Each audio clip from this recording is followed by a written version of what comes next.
அனைவருக்கும் இனிய அட்சய திருதியை நல்வாழ்த்துக்கள். இந்த அட்சய திருதியை நல்ல நாளில் நம்ம எல்லாரும் என்ன செய்யலாம், என்ன பண்ணக்கூடாது அப்படின்றத இந்த வீடியோவில் விரிவாக பார்க்கலாம்.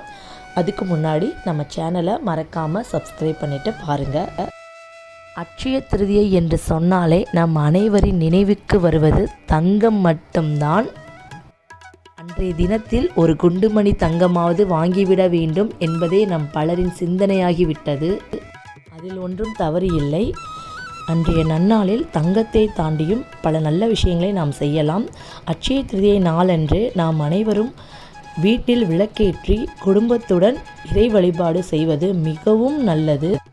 அன்றைய நன்னாளில் உங்களால் இயன்ற ஒரு சில பொருட்களை கட்டாயம் வாங்கி கொள்ளுங்கள். மஞ்சள், குங்குமம், உப்பு, சர்க்கரை, ஆடை, நம் அடுக்கலையில் பயன்படும் எவர் சில்வர் பாத்திரம், பெண்களுக்கு மிகவும் பிடித்த தங்க ஆபரணம், இவை அனைத்தையும் காட்டிலும் அன்றைய நன்னாளில் தானம் செய்யுங்கள்.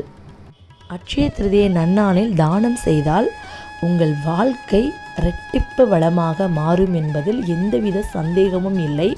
அன்றைய தினத்தில் கட்டாயம் சிவன் கோவிலுக்கோ பெருமாள் கோவிலுக்கோ சென்று வழிபட்டு வாருங்கள்.